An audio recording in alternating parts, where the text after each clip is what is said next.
dropped one.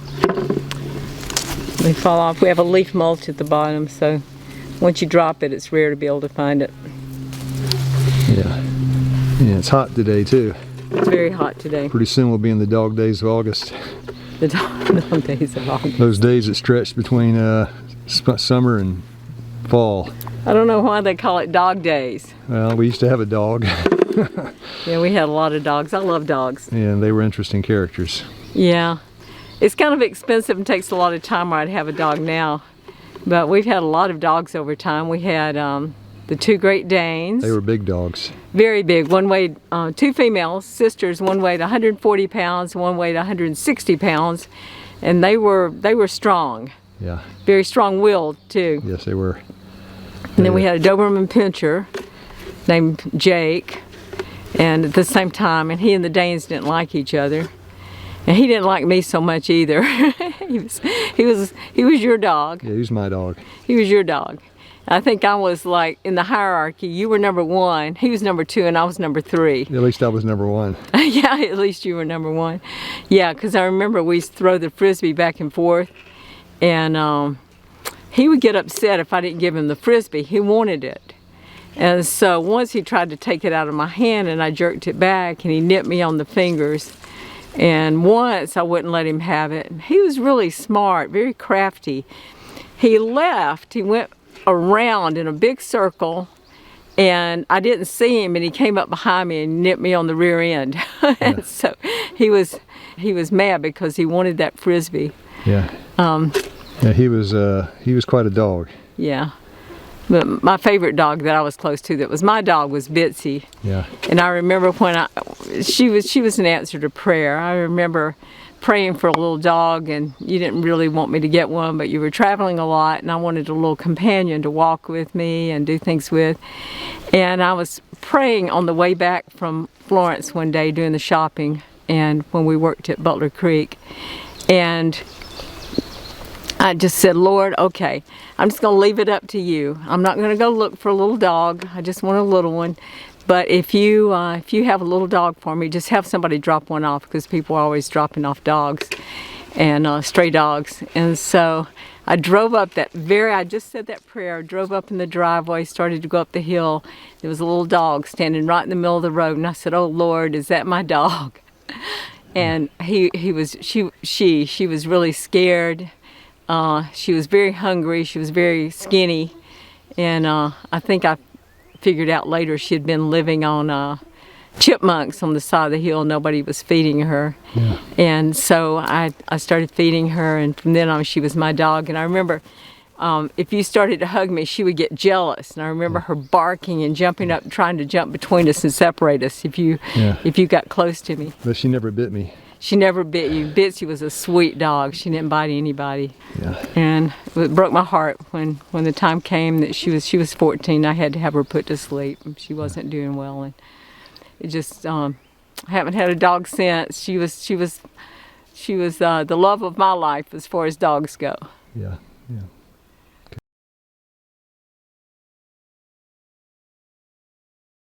We had a lady come to our program.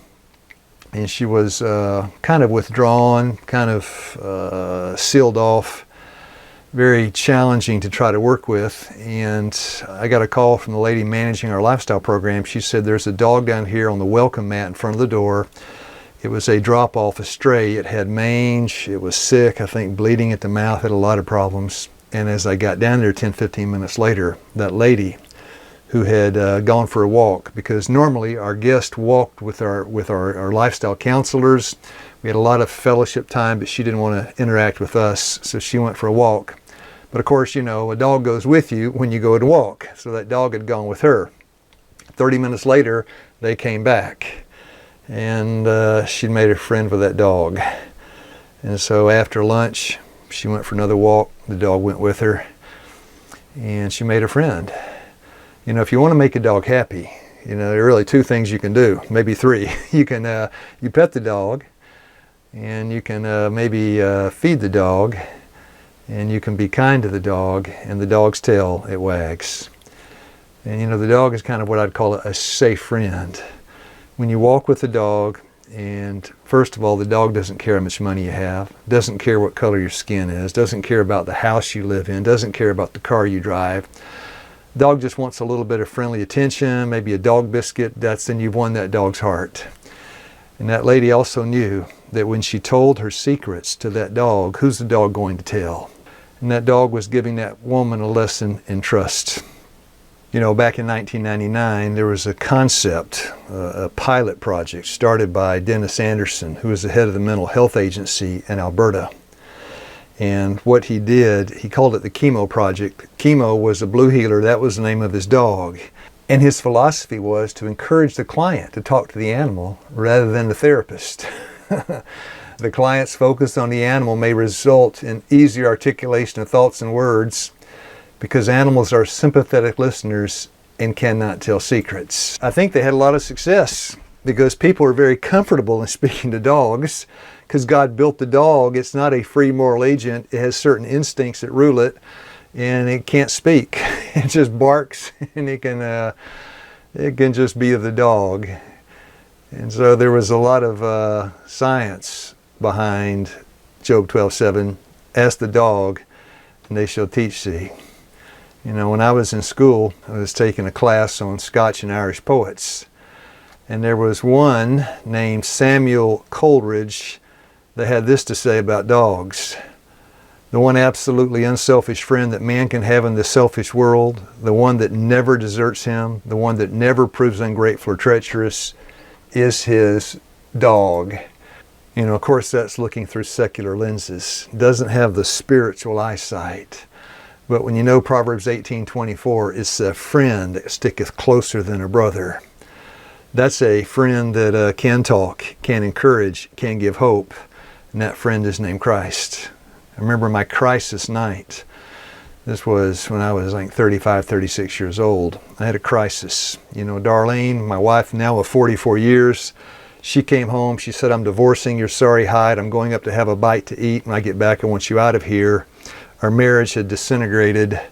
My future looked very bleak at that time. I thought insane asylum, penitentiary, or the grave. And sitting beside me, as I pondered these feelings of desperation and suicide, sitting beside me was my dog named Jake, the Doberman. And he wasn't a lot of help. So dogs are a blessing, but they have their limitations. You know, that night where I was going through my personal crisis, I'm sure you probably had one too. You had some point in your life, you were so far down you didn't know if you could get back up. You needed some kind of friend to give you some encouragement, help. And you didn't have one maybe. But you know, Jesus unseen gave me help that night, changed my life. And I know He'll do the same for all of us.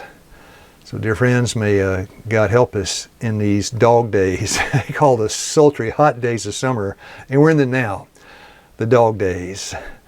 But you know, there's a spiritual connotation to the dog days too.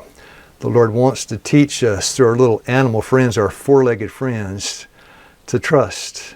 And then as we trust in our little dogs and our little cats, and I had a little kitty one time, and that cat just loved me and purred and was just a blessing for me. Come here, kiddo. This is my cat. This is my little kitty cat. Her name is, of course, Cat, and she's just as sweet as the day is long. What do you know? What have you been doing this morning? You've been behaving yourself? You haven't been eating too much, have you? You've been sleeping too much. And I think the Lord has really blessed us with this little kitty cat. Here, let Cat say hello to you. Tell him hello.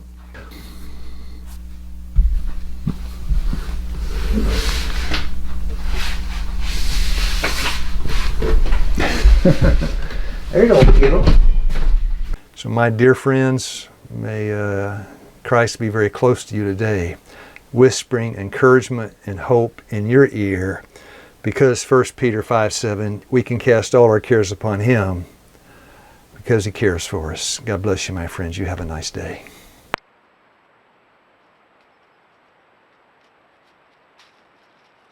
She was the love of my life as far as dogs go. Yeah.